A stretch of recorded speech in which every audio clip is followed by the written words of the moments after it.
Salut à tous et bienvenue dans cette nouvelle pastille vidéo consacrée au dandy et au dandisme. J'ai appelé dandisme démystifié. Pourquoi cette vidéo? Parce que déjà elle me touche énormément à cœur, elle me passionne depuis de nombreuses années et surtout parce que aujourd'hui le mot dandy a beaucoup un effet de mode. On trouve des restaurants qui s'appellent le dandy, des clubs qui s'appellent le dandy, même un sandwich, j'ai vu ça récemment à Charles de Gaulle Étoile, ça s'appelle Classe-Croûte, ils vont dire un sandwich qui s'appelle le dandy. Enfin bon, on a atteint aujourd'hui un grand niveau de marchandisation du mot, donc j'ai trouvé ça marrant également de faire cette... Et puis, au fond de moi, j'ai fait un postulat, il y a beaucoup de littérature, beaucoup d'écriture sur le sujet, des blogs, des sites, souvent brillants, de très bonnes analyses, des bouquins qui ont été faits par le passé et même par le présent. On va pas refaire la roue, donc des choses très bien. En revanche, un grand désert en matière de création vidéo, très peu de vidéos qui traitent du dandisme, à la fois avec un regard, je dirais un regard de recul sur le sujet, et puis également aussi quelqu'un qui le vit, parce que moi je le vis depuis maintenant de très longues années, donc je me suis dit que c'était pas mal aussi d'avoir aussi ce regard de quelqu'un qui vit ce mouvement et qui a pris beaucoup de recul sur ça, qui a beaucoup travaillé pour un peu en parler objectivement sans pour autant avoir une vision trop engageante ou passionnelle du sujet. Donc je trouvais bien d'avoir ce regard à la fois extérieur mais aussi intérieur. Rapidement, le dandisme, qu'est-ce que c'est et d'où ça vient? Alors l'étymologie, on peut revenir à Oscar Wilde en 1780 où c'était dans une campagne écossaise, il y avait un garçon, un peu le coq du village, qui s'appelait Andrew et qui avait tendance comme ça un peu à se dandiner et qui a tendance à courir auprès d'une jeune fille. Donc les gens raillaient un peu son comportement. Et donc ce mot est un peu un mot valise entre le mot Andy et le mot to dandle, c'est-à-dire se dandiner. Donc souvent on dit le dandy se dandine. Donc voilà, l'étymologie, la source du mot dandy viendrait de cette histoire. Elle est à débattre, à partager, il y a d'autres définitions, mais j'ai bien aimé cette histoire du jeune Andrew, coq du village, qui se dandinait pour courir après une jeune fille, et d'où ce mot, ce mot dandisme. Je crois que il y a un élément intéressant sur le dandy, c'est souvent il a une mauvaise image. Je ne sais pas si vous le savez, mais souvent le dandy est associé à des images un peu péjoratives, assez efféminées ou bizarres, condescendants, snob, bien habillé, solitaire, parfois un peu artiste ou étrange ou décadent. Voilà, on retrouve quand même des formules, des mots pas forcément toujours très sympathiques, parfois à tort, parfois à raison parce qu'il y a beaucoup de dandys que moi j'ai pu fréquenter et que j'ai pu voir qui avaient cette froideur un peu, pas mortelle, mais une froideur, une forte distanciation, alors que moi je suis plutôt de l'école du dandysme humaniste et chaleureux et empathique, ce qui est une autre école, mais je la défends beaucoup, donc à tort et aussi à raison. Pour moi le dandy a trois valeurs. Trois caractéristiques au-delà de cette dimension de l'esthétisation de lui-même ou de la création de lui-même ou du phénomène du personnage. Il y a trois éléments qui reviennent, c'est la créativité, la révolte et la solitude. Je crois qu'il n'y a pas de dandy sans artiste. Il n'y a pas de dandy sans créativité. Chaque dandy, tous les dandys sont souvent étroitement liés à un art, la danse, la peinture, la musique, le cinéma, le dessin. Bon, voilà, je crois qu'il y a toujours cette dimension artistique qui est toujours aux côtés du dandy. Et même si c'est pas le cas, en tout cas, il est inséminant dans le regard des gens. C'est cette image qu'il donne, qu'il envoie au regard des gens. Les gens se disent c'est un artiste, c'est un créatif. Donc même contre lui-même, même parfois, on pourrait dire qu'il transmet cette image de créativité.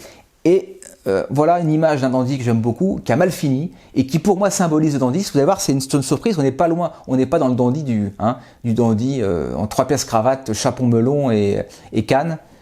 Voilà, moteur.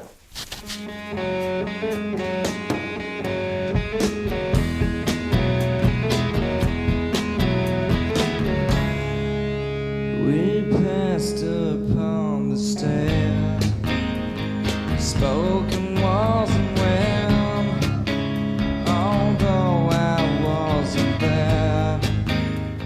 Voilà, alors cet dandy, c'est Kurt Cobain, qui a mal fini. Hein.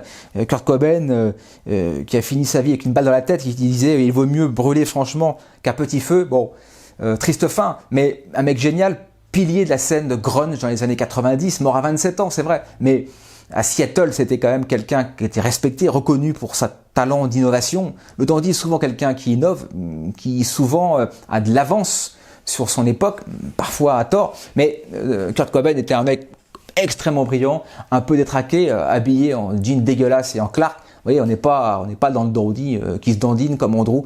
On est loin de cette époque-là. Au contraire, hein, l'époque un peu punk grunge. Et pour moi, voilà, la créativité, c'est ça. Et Kurt Cobain symbolise pour moi le dandy. C'est le dandy qui vit, qui s'enflamme et qui brûle sa vie. Alors certes, de manière malheureuse, parce qu'il est quand même meurt très très jeune.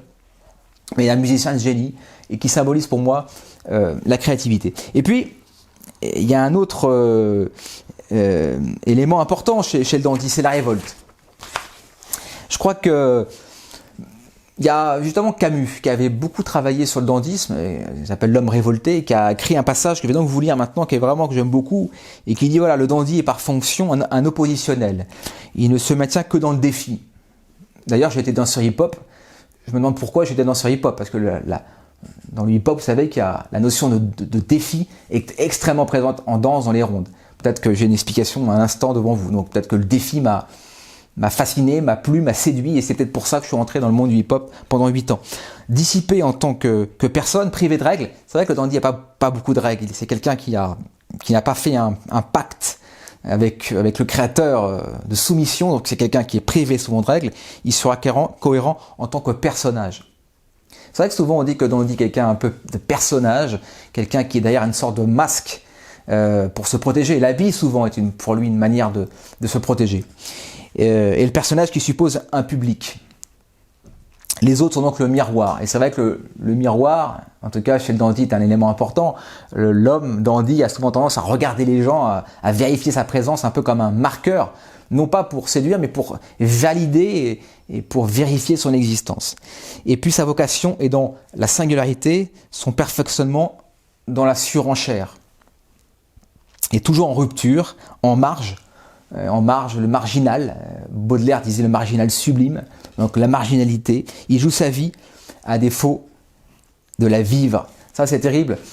Avec le dandy, c'est un peu une sorte de visiteur. C'est quelqu'un qui est là, qui souvent même véhicule une image un peu mélancolique d'un siècle passé, mais qui est là, il est bien sur Terre, donc il faut bien qu'il vive, mais qu'il est un peu en visiteur. Donc il fait ce qu'il peut pour exister, avec ses fragilités, avec ses sensibilités, mais il ne vit pas sa vie, parfois, souvent, il la joue.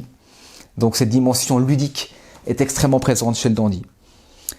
Et tout de suite, cette vidéo d'un homme qui symbolise à mes yeux la révolte, la rage, la colère, et qui aussi, malheureusement, a mal fini, c'est cet homme.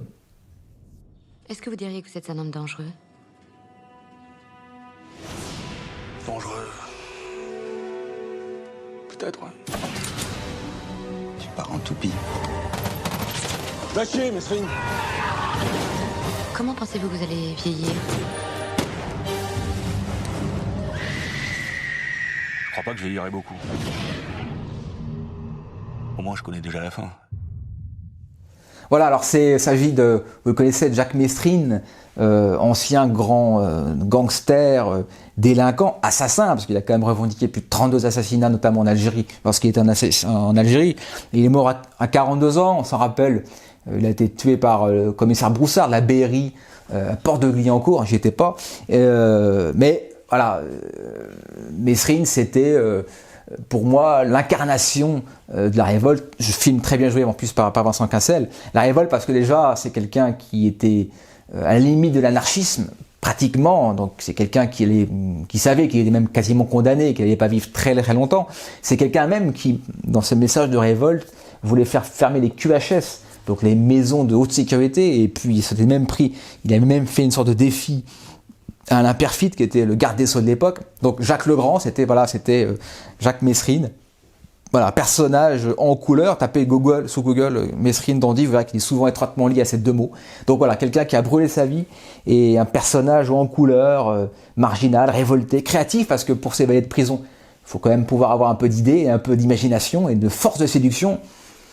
Je ne parlais pas de la séduction chez le dandy, mais elle est quand même très présente. Donc voilà, Mesrine, pour moi, c'était un peu le symbolique du dandy. Vous voyez, à nouveau, hein, Mesrine, c'est pas à nouveau le mec condescendant ou habillé en 3 pièces cravate et chapeau de forme. On est loin du mythe du dandy uniquement centré sur l'esthétisme ou sur l'habit. Et puis également aussi, je trouve un élément important, c'est la solitude. Je crois que chez le dandy, sa peau est trop fine, ses épaules sont trop frêles pour pouvoir parfois supporter cette existence, et elle conduit souvent à la solitude et une certaine errance, un certain isolement. C'est pas que il le fait exprès, mais c'est qu'au fond lui-même quand même, il se sent un peu à part, singulier. Dolto disait le dandy solitaire et singulier. Et justement, Onfray, le philosophe français, avait parlé du dandysme et du rapport à la solitude. Et on l'écoute. La stylisation d'une existence, ce serait la construction de soi comme quelque chose d'irremplaçable, enfin le fait qu'on puisse faire de soi-même quelqu'un dont on se dit quand il n'est plus là, il était son double. Mais c'est la solitude. C'est la solitude, mais c'est notre lot. Je le crains, je le crois. Voilà, j'aime beaucoup cette phrase lorsqu'il dit à la mort du dandy, on dira qu'il était son double. Et il dit, voilà, c'est le lot de tous, c'est le lot de tous, je le crains, je le crois. Donc c'est effectivement là, effectivement qu'on est tous très seuls au fond. Et voilà. Et c'est vrai que je crois que la solitude est extrêmement présente chez le dandy. Elle est extrêmement déroutante même, je pense, pour lui-même. Voilà un petit peu ce que je pouvais donc vous dire un petit peu du dandysme à travers ces 3 éléments, la révolte, la créativité, la solitude. Ces 2 hommes aussi qui symbolisent pour moi le dandy, c'est-à-dire Mesrine et puis Kurt Cobain. J'ai 2 livres à vous présenter qui sont vraiment très intéressants, qui m'ont beaucoup inspiré pour cette chronique. Le premier, c'est La création de soi, Daniel Salvatore Schiffer, qui est un livre magnifique, un album photo sur le dandysme et qui retrace l'histoire du dandysme avec beaucoup de photographies, mais vraiment un livre remarquable qui coûte 20 €, je crois, et qui est une bible en la matière, qui m'a beaucoup inspiré pour faire cette petite vidéo, et je l'aime beaucoup. Et Salvatore Schiffer est aussi un dandy. Il a fait une vidéo, je crois, également sur le sujet récemment sur YouTube, et j'apprécie beaucoup ce monsieur et ce qu'il a fait, vraiment d'une très grande qualité. On retrouve Kurt Cobain notamment. On retrouve Kurt Cobain dans le bouquin. Donc voilà, on retrouve également Army T. Weiss, et on retrouve voilà, d'autres personnes. Bon, il y a des images un peu choc. Voilà, c'est particulier. Voilà, là, j'aime beaucoup ce bouquin, je vous le conseille. Et puis également, pour finir, hop, si je veux pas tomber sur ma petite table. Voilà, pour moi, c'est aussi un livre qui coûte 2 €, c'est Françoise Dolto, ancienne psychanalyste connue, qui avait travaillé sur le dandysme. C'est un livre brillantissime de 40 pages à peine, et là on est sur vraiment une lecture presque chirurgicale, presque psychanalytique sur le dandysme, et j'adore ce bouquin. Françoise Dolto revisite la figure mythique du dandy, qui demeure pour elle une des figures de proue de la société moderne, solitaire, singulier, incandescent, s'inventant sans cesse lui-même. C'est que souvent le dandy se crée lui-même, se réinvente lui-même, il se lasse rapidement de lui-même, donc il a toujours besoin d'aller dans la surenchère, dans l'autre. Il mène sa vie d'artiste, de poète, et trace son orgueilleux chemin vers la raison de sa mort, indifférent au dire et au faire, qui se targue de le suivre. Voilà, Françoise Dolto, je vous le conseille, c'est vraiment 2 €, 30 pages. C'est une merveille d'analyse, c'est presque une opération chirurgicale du dandy. Voilà, c'était dandysme un peu démystifié. J'espère que vous aurez un regard différent, en tout cas, du sujet. Je vous remercie de l'avoir suivi, et j'espère vous faire une prochaine pastille vidéo sur un autre thème, mais j'ai pas encore l'idée. Voilà, je vous embrasse, portez-vous bien, salut.